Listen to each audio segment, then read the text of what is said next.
कि जल जंगल जमीन की लड़ाई आपको कलम और कागज से लड़ने की जरूरत है, हथियार उठाने की जरूरत नहीं है। ये माही और कनेडा जो बांध बने हुए, उन बांधों पे बृहद सिंचाई परियोजना करके बांसवाड़ा डूंगरपुर आदिवासी बाहुल्य क्षेत्र की जनता को लाभ पहुंचाया जाए। सबसे बड़ा अत्याचार आजादी के बाद इस भील समुदाय को 4 राज्यों में बांट दिया गया, राजस्थान, गुजरात, मध्य प्रदेश, महाराष्ट्र और केंद्र शासित प्रदेश, कि जो नक्सलाइट उन्मूलन के नाम से कांग्रेस सरकार ने भी सलमा जुड़ूम करके अभियान चलाया, 2005 से लगा के 2011 तक चलाया।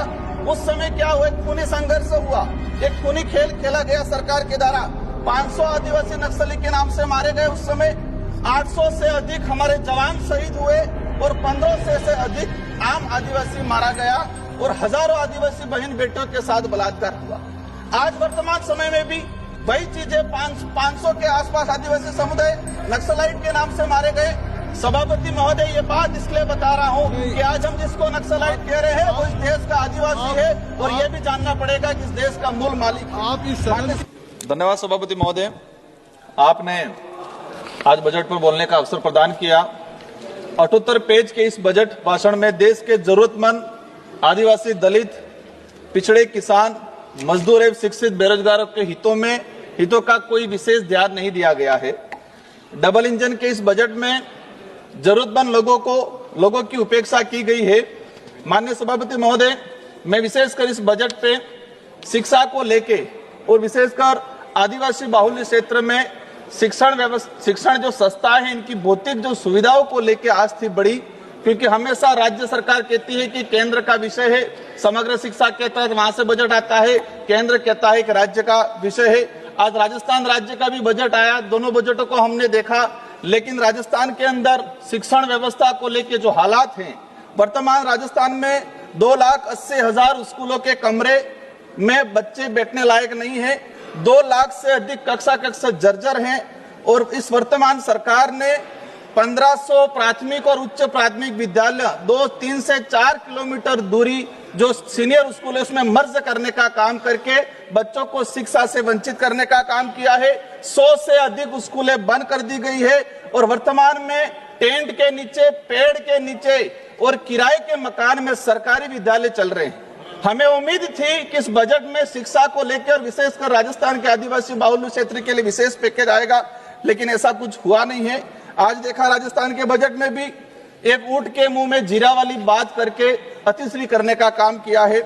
माननीय सभापति महोदय, वर्तमान समय के अंदर इस देश को हम कहते हैं कि आत्मनिर्भर भारत बनाना है।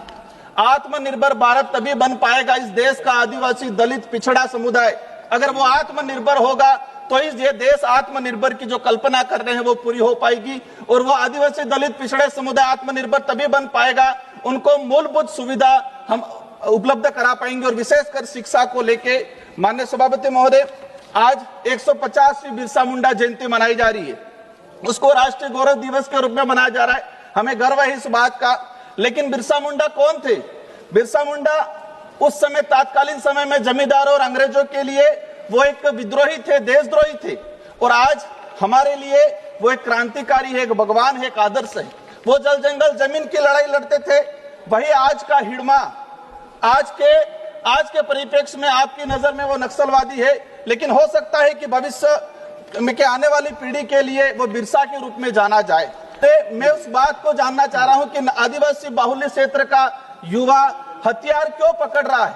हमें कलम कागज को पकड़ाने की जरूरत थी, लेकिन वो हथियार पकड़ रहा है। मैं आपको बताना चाहूंगा कि हम कह रहे हैं, सरकार कह रही है, हम भी चाहते हैं और मैं इस सदन से अपील करना चाहता हूं उस क्षेत्र के आदिवासी युवाओं को कि जल जंगल जमीन की लड़ाई आपको कलम और कागज से लड़ने की जरूरत है, हथियार उठाने की जरूरत नहीं है। ये समय अलग आया है।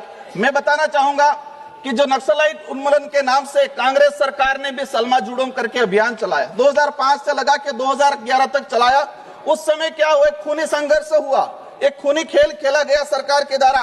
500 आदिवासी नक्सली के नाम से मारे गए। उस समय 800 से अधिक हमारे जवान शहीद हुए और 1500 से अधिक आम आदिवासी मारा गया और हजारों आदिवासी बहन बेटियों के साथ बलात्कार हुआ। आज वर्तमान समय में भी वही चीजें 500 के आसपास आदिवासी समुदाय नक्सलाइट के नाम से मारे गए।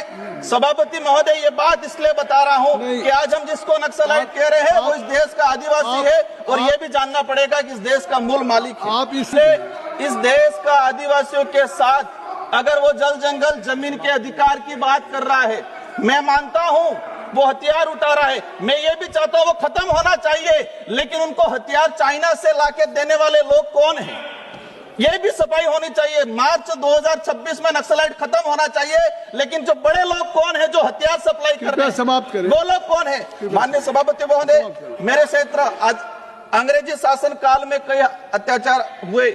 इस देश का आदिवासी समुदाय में सबसे बड़ा समुदाय भील समुदाय है, और भील समुदाय के साथ अनेक अत्याचार हुए। सबसे बड़ा अत्याचार आजादी के बाद इस भील समुदाय को 4 राज्यों में बांट दिया गया, राजस्थान, गुजरात, मध्य प्रदेश, महाराष्ट्र और केंद्र शासित प्रदेश। दूसरा सबसे बड़ा अत्याचार हुआ, ऐतिहासिक अन्याय हुआ 1966 में उस एरिया से माही नदी गुजरती है, और इस माही नदी को माननीय सभापति महोदय, मेरा समय 3 मिनट हुआ है, 1 मिनट लास्ट, 1 मिनट में अपनी बात सभापति महोदय 1 मिनट में मेरी बात रखना चाहूंगा। मैं जो चाहता हूं कि माही और कडेड़ा जो बांध बने हुए, उन बांधों पे बृहद सिंचाई परियोजना करके बांसवाड़ा डूंगरपुर आदिवासी बाहुल्य क्षेत्र की जनता को लाभ पहुंचाया जाए।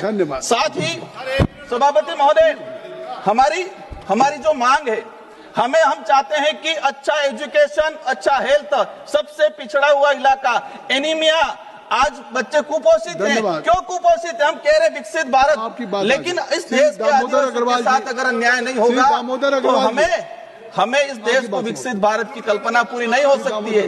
माननीय सभापति महोदय, अंतिम मेरी मांग ये है कि रोजगार गारंटी को लेके बड़ा इशू चल रहा है। वर्तमान में 125 दिन करने की बात कर रहे हो, लेकिन पिछले 2 साल में 100 दिन कितने लोगों को दिए गए? ये सबसे दूसरे, वर्तमान में इस क्षेत्र के अंदर आज हम देख रहे हैं आंगनवाड़ी कार्यकर्ता के लिए मेरा अनुरोध है कि 4,500 के अंदर केंद्र सरकार जो दे रही है उससे घर नहीं चल सकता है, तो हमें कम से कम 10,000 रुपए उनको देना चाहिए। और साथ ही जो वर्तमान समय के अंदर जो स्कूलों के अंदर पोषाहार बनाने वाले जो महिलाएं हैं, उनको 1,000 रुपये दिया जा रहा है। 1,000 रुपये में कैसे घर चलेगा इनके लिए? तो इनके लिए मेरा सरकार से अनुरोध है कि सरकारी विद्यालयों में पोषाहार बनाने वाले जो मजदूर हैं, जो महिलाएं हैं हमारी, उनको कम से कम 5 से 7,000 रुपये तक तनख्वाह दी जाए। साथ ही लखपति दीदी के नाम से इस देश की महिलाओं के साथ एक छलावा किया जा रहा है। माननीय सभापति महोदय, मेरा अंतिम मांग रही है, मैं कुछ नहीं बोलूंगा, भाषण आप हो सकता है किसी को दिक्कत हो जाए। मेरी मांग यही है मूल रूप से कि आदिवासी बाहुल्य क्षेत्र के अंदर शिक्षा व्यवस्था, स्वास्थ्य व्यवस्था पे सरकार विशेष ध्यान दे। माही और कडेड़ा बड़ा प्रोजेक्ट है, इस प्रोजेक्ट से बृहद सिंचाई परियोजना, और जो जल जंगल जमीन में आदिवासी जो हजारों सालों से रह रहा है उसके पास कागज नहीं है, कागजी अधिकार नहीं है। अब मैडम एक बात समझनी पड़ेगी, मैडम इस बात को समझना पड़ेगा कि कागज कब जाएगा? जब एजुकेशन जाएगा तो कागज जाएगा। हमने उनको एजुकेशन ही नहीं दिया है, अब एजुकेशन ही नहीं दिया तो वो कागज कैसे जाए? धन्यवाद सभापति महोदया।